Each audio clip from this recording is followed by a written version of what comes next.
Chechnya's current status as a semi-autonomous, heavily securitized region within the Russian Federation is the result of a long and violent struggle for independence and control that began with the collapse of the Soviet Union in 1991.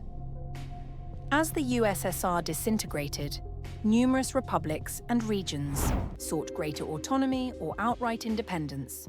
Among them was Chechnya, a small mountainous republic in the North Caucasus, which declared full independence under the leadership of former Soviet Air Force General Dzhokhar Dudayev.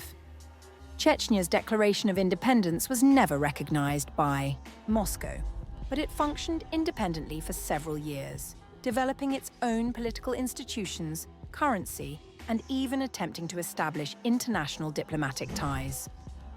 However, the situation deteriorated rapidly. In 1994, Russia, under President Boris Yeltsin, launched the First Chechen War to forcibly reintegrate the republic. What followed was a brutal and chaotic conflict marked by urban warfare, especially in the capital city of Grozny, which was virtually destroyed. Tens of thousands of civilians were killed, and the Russian military suffered a humiliating stalemate. By 1996, a ceasefire was negotiated, and Chechnya once again functioned as a de facto independent state, but it was weak, unstable, and deeply fractured. In the years following the war, Chechnya descended into lawlessness. Various Islamist and separatist factions competed for power. Criminal networks thrived, and kidnappings and assassinations were common. Foreign jihadists and local warlords increasingly filled the power vacuum. This instability, combined with the 1999 apartment bombings in several Russian cities, which the Kremlin blamed on Chechen-linked militants, though these claims remain controversial, gave Vladimir Putin, then a rising political figure, the justification to launch the Second Chechen War.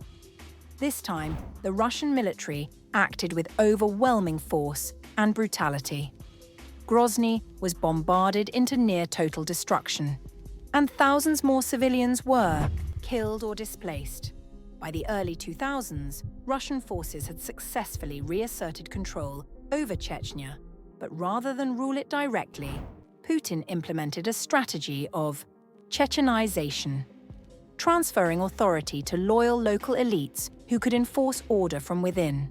At the center of this strategy was Ramzan Kadyrov, the son of former rebel-turned-Kremlin ally Ahmad Kadyrov, who was assassinated in 2004.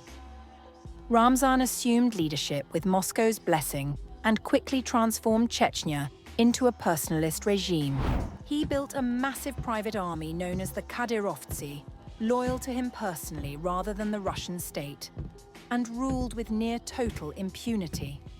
Kadyrov has used this power not only to enforce his own ultra-conservative interpretation of Islamic law, mandating headscarves for women, banning alcohol, and promoting polygamy, but also to conduct purges, assassinations, and repression of critics and minorities, including the internationally condemned crackdown on the LGBT community in 2017.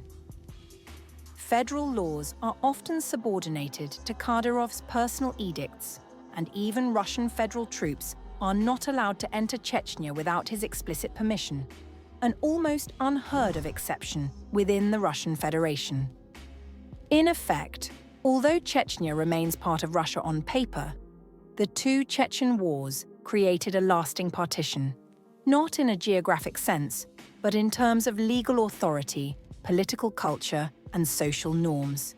Chechnya operates as a quasi-independent Islamic autocracy under Kadyrov's rule, enjoying exceptional autonomy in return for unwavering loyalty to Putin.